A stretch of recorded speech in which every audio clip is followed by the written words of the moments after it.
Verso bíblico. ¿Se escucha? Sí, señor. Y ante todo, tened entre vosotros ferviente amor, porque el amor cubrirá multitud de pecados. Primera de Pedro 4:8. Muy bien. Hermano Néstor Sánchez, el auditorio es suyo.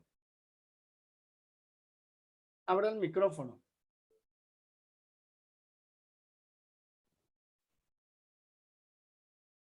Se volvió a cerrar, se volvió a cerrar. Ahí está bien. Ahí está bien. ¿Sí? Sí, señor. Compartir pantalla. Aquí. Aquí. Y ahí. Ahí está. Esta no, este es el programa. Esta es otra cosa. Ahí. ¿Se ve ahí? Sí, serie Los pensamientos de Dios. Ok.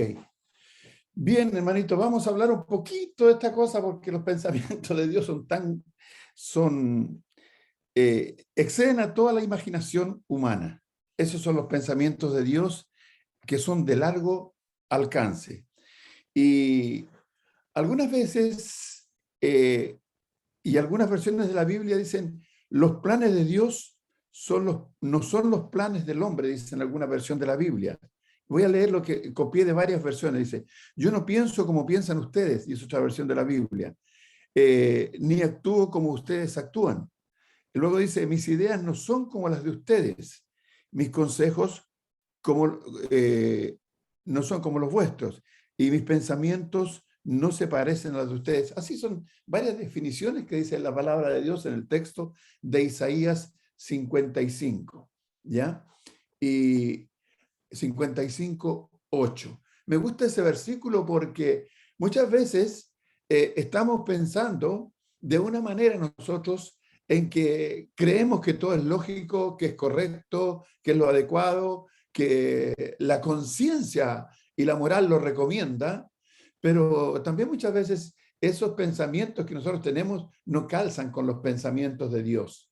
Y tenemos que tener cuidado. Tenemos que tener cuidado porque al no calzar con los pensamientos de Dios, podemos llegar a cometer grandes errores que incluso nos podrían costar la salvación de nuestra alma, el perdón de nuestros pecados, ¿ya? Y tantas cosas más.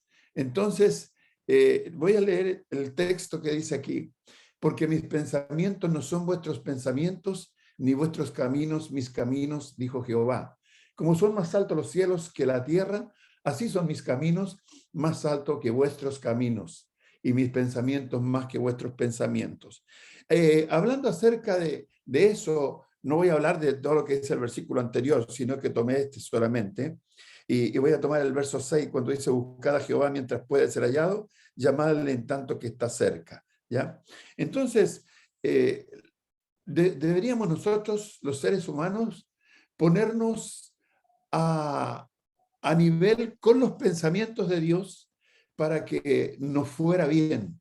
Recién hablábamos con el hermano Pablo acerca de la salud física. Ya me decía el hermano, ¿cómo está, hermano? ¿Cómo está la salud?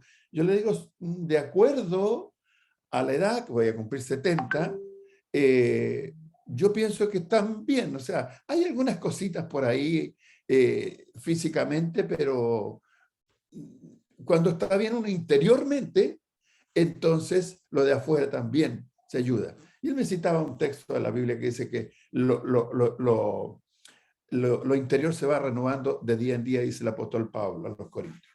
Entonces, yo pensando en esto, hace unos días tomé este texto que tenemos aquí en Mateo, capítulo 16, verso 21 al 22. Dice la Escritura que desde entonces comenzó Jesús a aclarar a sus discípulos que le era necesario ir a Jerusalén y padecer mucho de los ancianos, de los principales sacerdotes y de los escribas, y ser muerto y resucitar al tercer día. Miren lo que estaba anunciando, declarando ahí a sus discípulos. Mira, yo voy a ir a Jerusalén, voy a sufrir mucho, voy a ser torturado, voy a ser víctima de las burlas de la gente va a estar ahí ansiosa y deseosa de ver sangre, como solía acontecer en los circos romanos, en fin, y voy a morir. pero lo voy a resucitar al tercer día. Entonces, esta cosa impacta, esta declaración impacta a cualquier persona que tenga un afecto por alguien. Y aún por alguien que no tiene afecto, es impactante. Yo he visto en algunos casos en Colombia, creo que son, cuando no sé si estoy lo correcto, no me acuerdo, pero Colombia, Venezuela, por esos países, crucifican a una persona y sale con sus clavos y todas sus cosas, qué sé yo, el día de la crucifixión de Cristo que hacen los católicos. Entonces, de todas maneras, yo no quiero ver, nunca quiero ver esas cosas, nunca quiero ver. Las películas esas que dan acerca de Jesús crucificado, tampoco, nunca las quiero ver, porque es horroroso. Entonces, que alguien mío, alguien que está en mi entorno, a quien yo quiero, a quien amo, a quien respeto, me haga una declaración de ese tipo, ¿qué haría yo? Realmente me puse en ese lugar. Le diría que bueno, que lo vas a hacer. Que bien, que ojalá que te vaya bien, le diré. Que se cumpla tu deseo. No podría decir eso. No podría decir eso. Y dice que entonces Pedro, tomándolo aparte, comenzó a reconvenirle diciendo, Señor, ten compasión de ti. En ninguna manera esto te acontezca. Porque Pedro, yo pienso, no estaba dispuesto a soportar, aunque había negado a Cristo, o lo iba a negar, aunque se había ofrecido para morir con él si fuera necesario y tantas cosas, pero sentía el momento ese como algo álgido, algo complicado, terrible, ya horroroso. Entonces dice, Señor, no, de ninguna manera te acontezca, ten compasión de ti. Yo haría lo mismo. Si fuera un familiar mío, un hermano mío en Cristo, cualquiera, yo estoy seguro que yo haría eso digamos, y solidarizaría con él, tomándolo, abrazándolo, apañándolo, dándole cariño, tratando de evitar que esto acontezca, porque es lo natural, es lo normal, hermanos, que nosotros querramos defender la vida de un ser que amamos, que queremos, que respetamos, con quien hemos pasado varios años juntos. Lo hemos aprendido a querer profundamente. Hay sentimientos, hay emociones que están comprometidas en todo esto. Entonces Pedro dice, a mí me parece lo más natural. Me parece lo que haría cualquier persona que realmente ama a otros. No sé si ustedes lo harían, pero yo creo que sí. Siendo cristianos, creo que lo harían en un momento determinado así. Entonces, dice, Señor, ten compasión de ti, en ninguna manera esto te acontezca. Dice Mateo 23, 16, 23 y 24, dice, pero él, el Señor, volviéndose, dijo a Pedro, quítate delante de mí, Satanás, me eres tropiezo, porque no pones la mira en las cosas de Dios, sino en las de los hombres. Entonces Jesús dijo a sus discípulos, si alguno quiere venir en pos de mí, niéguese a sí mismo y tome su cruz y sígame, porque todo el que quiera salvar su vida, la perderá, y todo el que pierda su vida, por causa de mí, la hallará. Y vuelvo al versículo 23, dice, pero él volviéndose dijo a Pedro, quítate delante de mí, Satanás. Pedro estaría actuando seguido por los pensamientos de Satanás, estaría en la misma condición que Judas cuando dejó entrar a Satanás en su corazón. Yo creo que no. Yo creo que no. Yo creo que Pedro hizo lo que ya dije anteriormente, cualquier persona haría, tratando de proteger, de apoyar, de ayudar en un momento así a un hermano en la fe, a un familiar, etc. Pero el Señor dice, quítate delante de mí, Satanás. ¿Por qué? Porque Satanás está en contra de los planes de Dios, en contra de los proyectos de vida espiritual para la humanidad que Dios tiene. Y eso Satanás lo demostró desde el huerto de Edén, cuando comenzó a tratar de mentiroso al Señor. En el texto de Génesis, en el capítulo 3, voy a leer, no lo tengo aquí, pero se me vino a la mente. 3.1 de Génesis dice, pero la serpiente era astuta más que todos los animales del campo que Dios había hecho, la cual dijo a la mujer, con que Dios os ha dicho que no comáis de estos árboles del huerto. Eso dijo Dios. Y la mujer respondió a la serpiente, el fruto de los árboles del huerto podemos comer, pero del fruto del árbol que está en medio del huerto, dijo Dios, no comeréis de él ni le tocaréis para que no muráis. Entonces la serpiente dijo a la mujer, no moriréis, sino que sabe Dios que el día que comáis de él, serán abiertos vuestros ojos y seréis como Dios, sabiendo el bien y el mal. Entonces, Satanás, ¿qué es lo que hace? Pone de mentiroso a Dios. No es verdad lo que Dios está diciendo. No es verdad, ustedes no van a morir, sino que el día que ustedes coman el fruto del árbol de la ciencia del bien y del mal, ustedes serán como él y van a saber lo bueno y lo malo. Entonces pone a Dios como un ser mentiroso. Y esa es la tarea, ese es el trabajo de Satanás, de siempre enemistar y poner en contra al hombre con Dios. Pero no solamente diciéndole que Dios es mentiroso, sino también con buenas acciones, como esta, la de Pedro. Porque el plan de Dios era que el Señor debería venir a esta tierra, pagar con su vida para redimirnos a los hombres que estábamos envueltos en el pecado. Y si eso no sucedía, entonces no íbamos a tener ninguna esperanza de salvación, ninguna esperanza de perdón de pecados, ninguna esperanza de vida eterna. Entonces por eso el Señor dice, quítate delante de mí, Satanás, me eres tropiezo, porque estaba poniendo un pensamiento bueno, un pensamiento positivo, amoroso, un pensamiento de una misericordia delante de Cristo para que no llegara al estado de morir. Entonces, Satanás usa otra estrategia. A veces Satanás se aprovecha para realizar sus planes, sus proyectos de muerte que tiene en contra de los proyectos y los planes de vida que Dios tiene para la humanidad y usa estos buenos pensamientos. ¿Cuántas veces recibimos alguna recomendación, algún consejo, alguna palabra de aliento, de ánimo de parte de nuestros familiares y que van en contra de la voluntad de Dios? Y no lo estamos haciendo para que desobedezca a Dios, para que no haga lo que Dios manda. Y yo estaba conversando con un hermano y decía, bueno, a veces los jóvenes están hoy día eligiendo profesiones y las profesiones son buenas. A ti te conviene eso, porque tú tienes la capacidad, tienes la mente, tienes la inteligencia para desarrollarte como un médico. Y como médico, tú tienes la posibilidad de salvar vidas. ¿Es malo el pensamiento? No, además vas a ganar mucho dinero. En Chile no hay médico que no sea rico. Entonces, ¿está mal el consejo? Como abuelo, como padre, como madre, el consejo está dado. La familia se lo dio. Y bueno, la persona siguió el camino.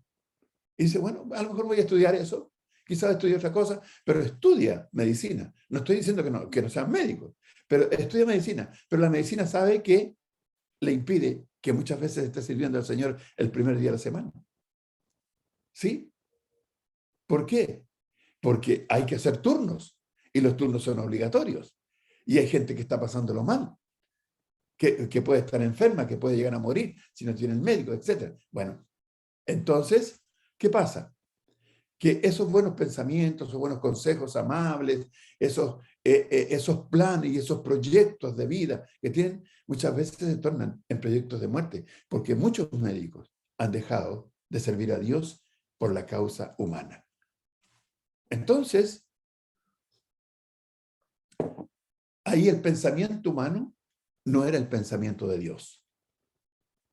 Las ideas de los hombres, aunque buenas muchas veces, con buenos propósitos, con buenos planes, no estaban de acuerdo a los planes de Dios para salvar al hombre. El plan de Dios es que el cristiano debe estar reunido el primer día de la semana para adorar y para servir a Dios junto con sus hermanos, pero el plan humano puede impedir que eso acontezca. Y vamos a decirle, si llegara a decir, pero es que el día domingo es el día del Señor, sí, pero el Señor va a comprender, el Señor entiende, porque el Señor es misericordioso. Aquí dice en el capítulo 55 de Isaías, en el verso 7 dice, deje el impío su camino y el hombre inicuo sus pensamientos, y vuélvase a Jehová, el cual tendrá de él misericordia, y al Dios nuestro, el cual será amplio en perdonar. Dios te va a perdonar todo. Aquí dice que Dios es amplio en perdonar. Te va a perdonar todo, porque tú estás por una buena causa. Entonces, a veces nuestros consejos como humanos, aunque están llenos de buenas intenciones, de buenos planes y buenos proyectos, los consejos no son los adecuados. Por eso tenemos que tener cuidado. El Señor dijo, vete de mí, quítate delante de mí, Satanás. ¿Por qué? Porque Pedro, con su amor, con su afecto, con su cariño, estaba tratando de impedir, en alguna medida, aunque no era su propósito, no era su propósito ir en contra de Dios, sino que estaba tratando de hacer algo bueno para que no le pasara nada malo al Señor. Entonces dice, Jesús dijo a los discípulos, si alguno quiere venir en pos de mí, niéguese a sí mismo. Hay muchas cosas a las que tenemos que renunciar muchas veces. Muchos planes, muchos proyectos, muchas ideas, muchos pensamientos a los cuales tenemos que renunciar. ¿Por qué? Por la causa del Señor. Si alguno quiere venir conmigo, niéguese a sí mismo. Va a tener que dejar muchas cosas que humanamente son buenas, pero que no están de acuerdo con el plan de Dios, que en alguna manera entorpecen que se lleve a cabo lo que Dios quiere, dice, y tome su cruz. La palabra cruz aquí, en este texto y en otros textos, es un eufemismo para ocultar el doloroso momento que Cristo pasó en la cruz, cómo fue maltratado, cómo fue clavado como por la lanza, clavado por los clavos, cómo fue clavado por las espinas, cómo su sangre fue derramada, en fin. Dice, nosotros también tenemos que poner algo en nuestra parte y quizás en los planes, siguiendo los planes de Dios, vamos a tener que sufrir el hecho de no poder hacer cosas que a nosotros nos gustaría hacer para seguir al Señor. Para ir detrás del Señor, muchas veces tenemos que renunciar a nuestros propios planes. Dice, porque todo el que quiera salvar su vida, espiritualmente hablando, la perderá.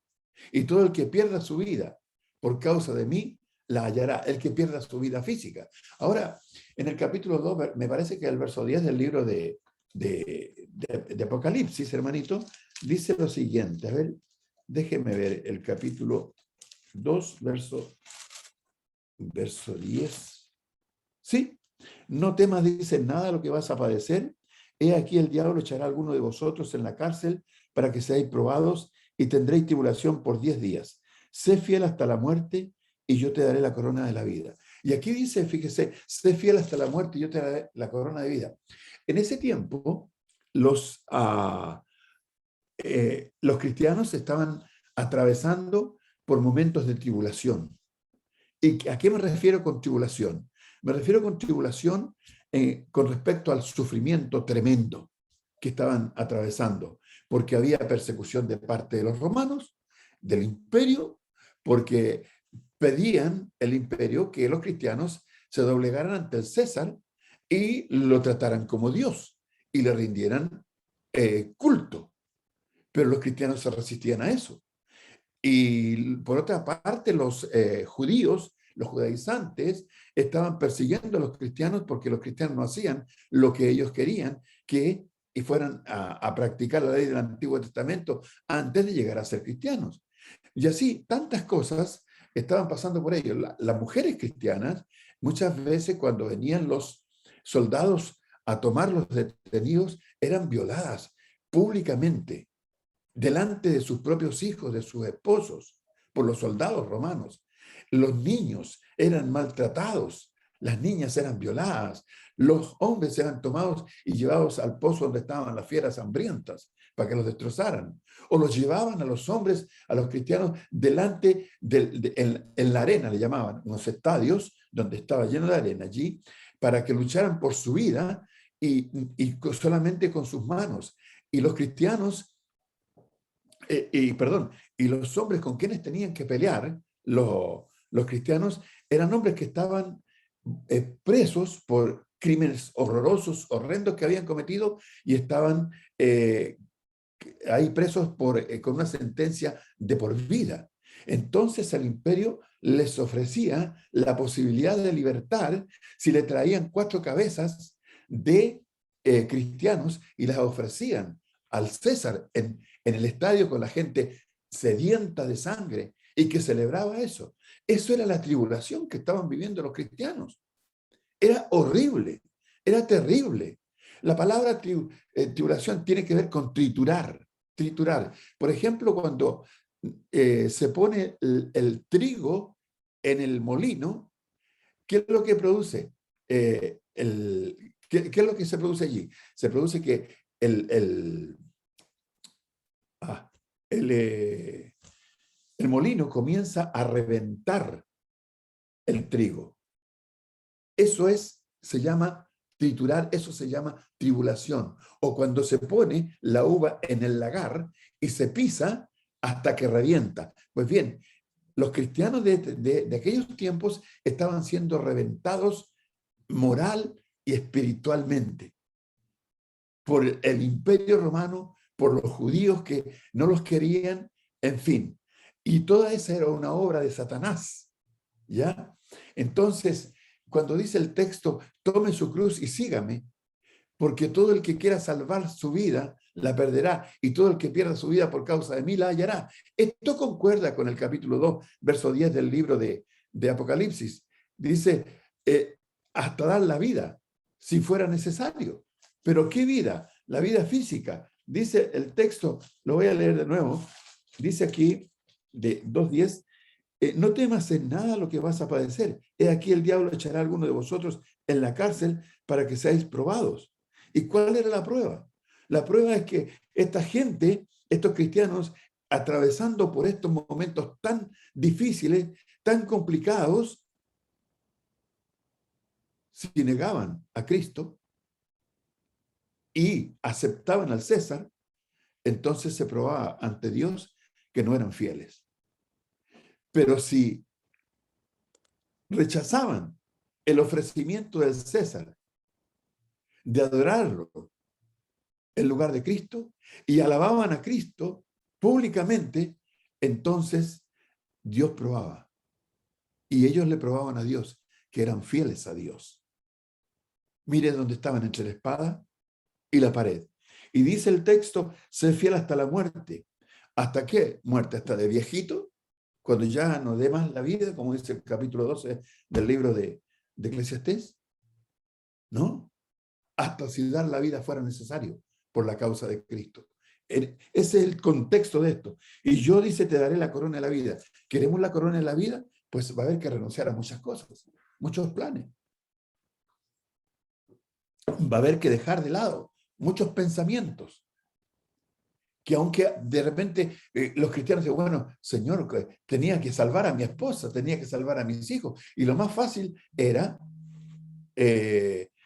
¿cómo se llama? Negarte a ti, como lo hizo Pedro, sabiendo que tú me perdonarías después. O sea, ese plan, ese proyecto estaría bueno. ¿Y cómo sonaría?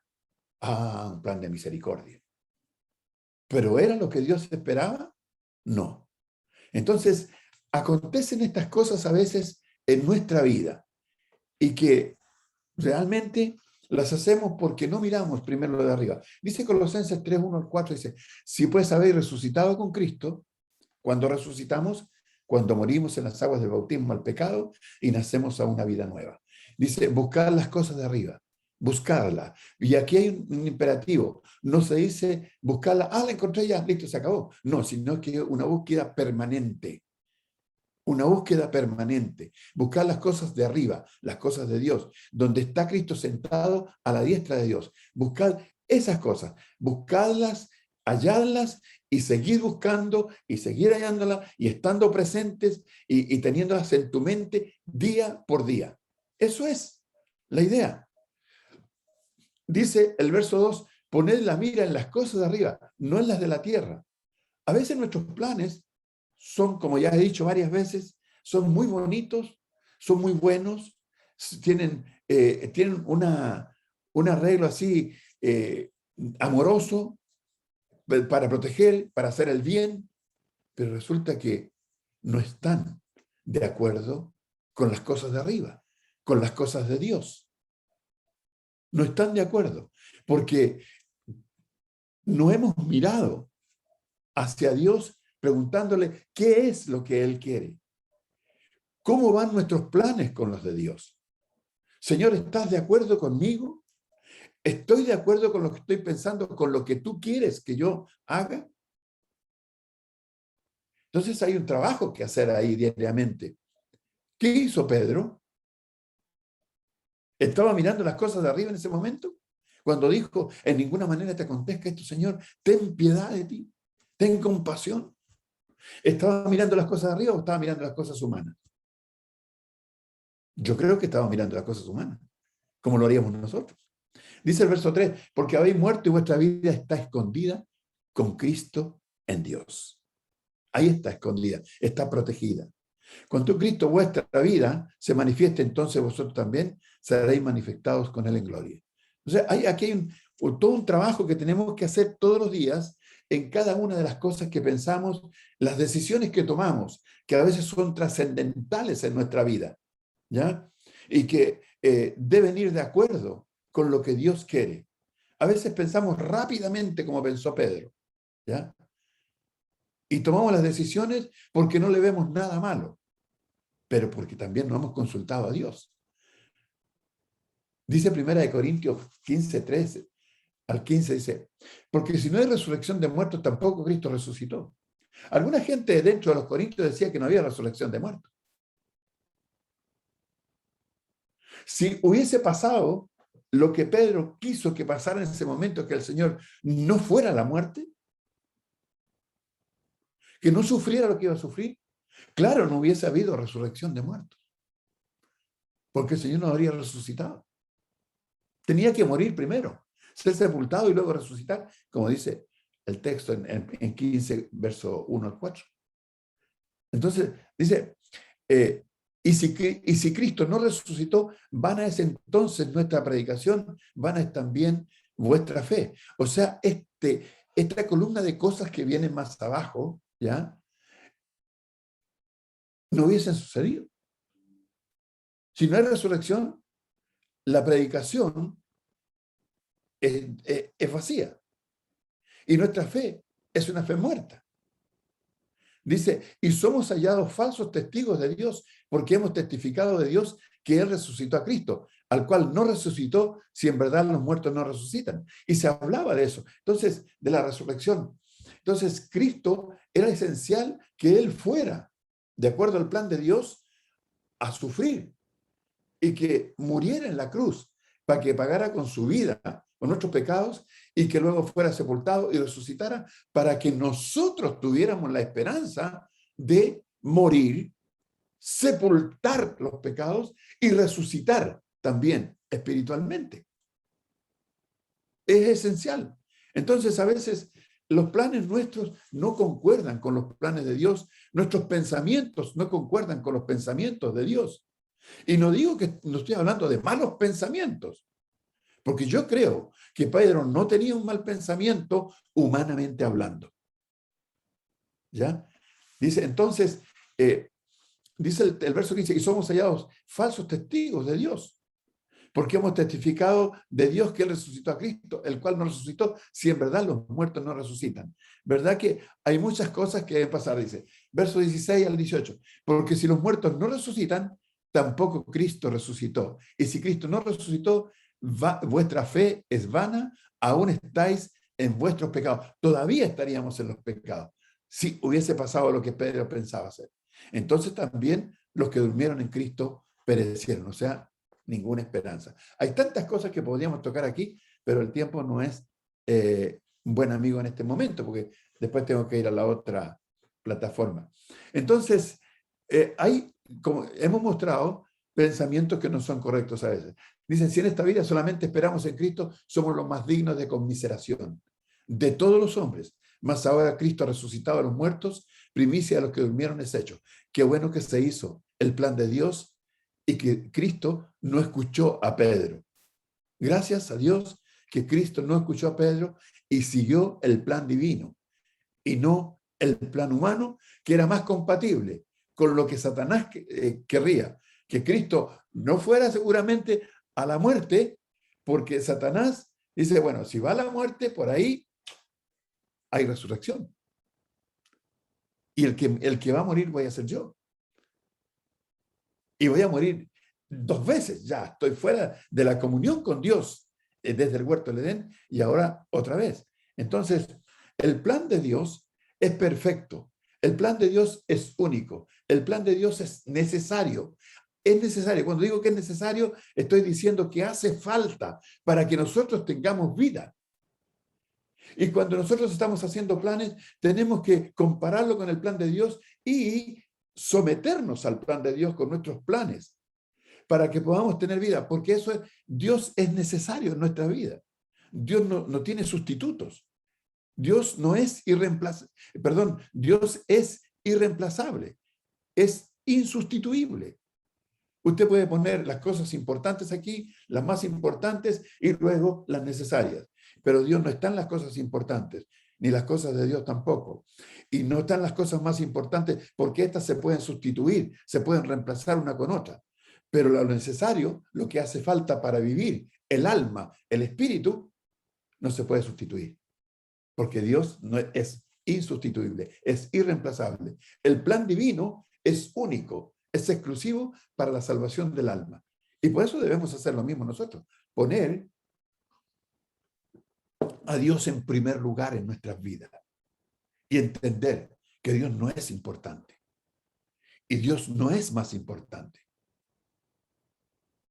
Porque las cosas importantes o las más importantes pueden tener sustituto, pero Dios no tiene sustituto. Es cuestión de que miremos el caso del hombre chiquito, ¿cómo se llamaba? Zaqueo. El Señor le dijo, date prisa porque hoy es necesario que posa yo en tu casa. No iba a haber nunca una visita como la de Cristo en la casa de Zaqueo. A María, en el 10:42 del libro de Lucas, se le dice, a Marta se dice, una cosa es necesaria. Y María escogió la buena parte, la cual no le será quitada. ¿Cuál era lo necesario? Que se atendiera la voz de Cristo, el mensaje de Cristo. Y así dice el capítulo 18, verso 1 del libro de Lucas, dice que le refirió una parábola que era necesario orar. Las cosas de Dios son insustituibles, son irreemplazables. Entonces, el plan divino para la salvación incluía la muerte, la sepultura y la resurrección de Cristo. Si se cumplía lo que Pedro estaba diciendo con todo afecto, con todo cariño, con todo amor, con la mejor intención humana, entonces no tendríamos ninguna esperanza, dijo el apóstol Pablo, nuestra fe sería vana, nuestra predicación sería una mentira, los que murieron en Cristo no tendrían ninguna esperanza de vida, seríamos los más dignos de conmiseración, dice alguna persona dice, los más dignos de lástima de todos los hombres. Entonces debemos tener mucho cuidado con los pensamientos. Más ahora Cristo ha resucitado a los muertos, primicia del que los vieron es hecho, gracias a Dios, porque si no, no hubiésemos podido hacer nada. Hay otros pensamientos que tengo aquí, pero veo que se me está yendo la hora rápidamente, pero voy a tratar de hacer uno por lo menos más. Dice que Samuel, capítulo 2 Samuel 7, verso 1 al 3, aconteció que cuando ya el rey habitaba en su casa, después que Jehová le había dado reposo de todos sus enemigos en derredor, dijo el rey al profeta Natán, mira, ahora yo habito en casa de cedro. El rey está considerando una casa de buena madera, de muy buena calidad. Dice, y el arca de Dios está entre cortinas. O sea, yo en una casa espectacular y el arca del Señor en unas cortinas allí. No me parece. Y Natán dijo al rey, anda y haz todo lo que está en tu corazón. ¿Cuál fue el consejo? El consejo era que le hiciera una casa a Dios. ¿Sí? Porque Jehová está contigo. Segunda de Reyes 8, 17 al 19 dice, y David mi padre tuvo en su corazón edificar casa al nombre de Jehová Dios de Israel, dice Salomón. Pero Jehová dijo a David, mi padre, cuanto a haber tenido en tu corazón edificar casa a mi nombre, bien has hecho en tener tal deseo. Y Dios dice que había un buen deseo en David de edificar casa para Dios. Dice, pero tú no edificarás la casa, sino tu hijo que saldrá de tus lomos, él edificará casa a mi nombre. Hay cosas buenas que sí, que Dios las considera buenas, pero que no están de acuerdo con el plan de Dios.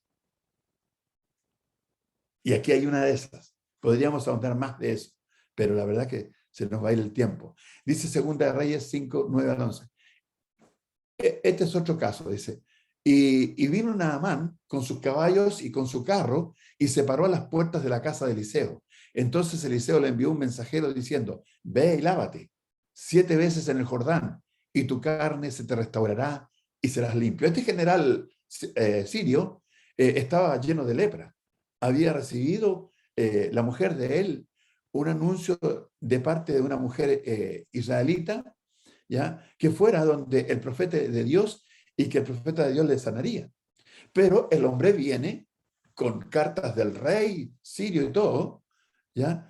Y a presentarlas al rey de Israel, y hay un problema con ellos, y va donde Eliseo, el profeta, y él espera que suceda. Dice el texto, y vino Naamán con sus caballos y con su carro y se paró a las puertas de la casa de Eliseo. Entonces Eliseo le envió un mensajero diciendo, ve y lávate 7 veces en el Jordán y tu carne se te restaurará y serás limpio. Y Naamán se fue enojado diciendo, aquí yo decía para mí, saldrá él luego y estando en pie invocará el nombre de Jehová su Dios y alzará su mano y tocará el lugar y sanará la lepra. Esos eran los pensamientos de él, pero no eran los pensamientos del profeta de Dios. Abán y Farfar, ríos de Damasco, ¿no son mejores que todas las aguas de Israel? Claro que sí, decía seguramente él, si no me lavare en ellos, perdón, si me lavare en ellos, ¿no seré también limpio? Y se volvió y se fue enojado. ¿Se sanó? No. ¿Era el plan de Dios?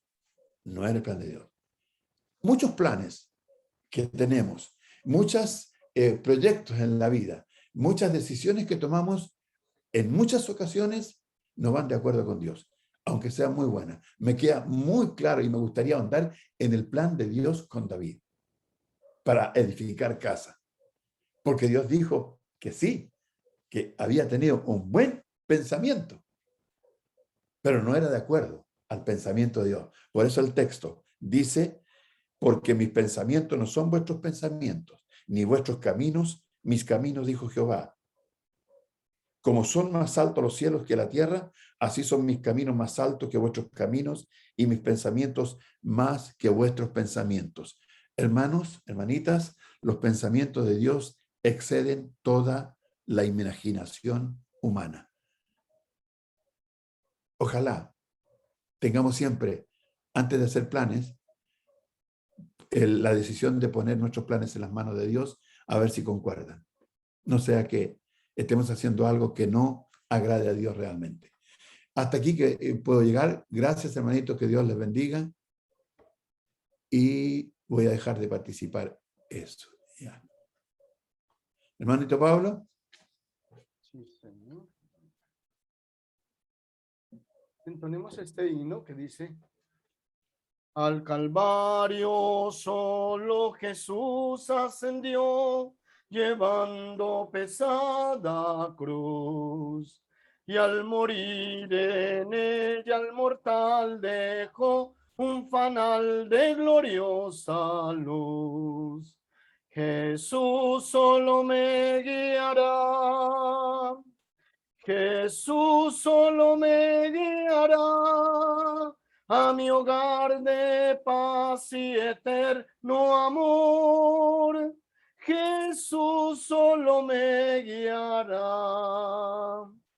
En Jesús el alma tan solo hallará la fuente de inspiración. Nada grande y digno en el mundo habrá que en Jesús no haya probación. Jesús solo me guiará. Jesús solo me guiará a mi hogar de paz y eterno amor. Jesús solo me guiará.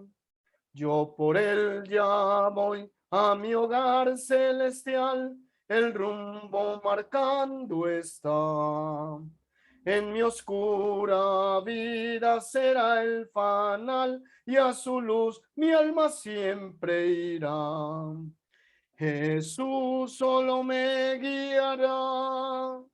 Jesús solo me guiará a mi hogar de paz y eterno amor. Jesús solo me guiará. Hermano Luis Vázquez, ¿quiere hacer la oración de salida? Buenas tardes. Sí, hermano Pablo, Por favor. vamos a poner nuestro corazón para orar.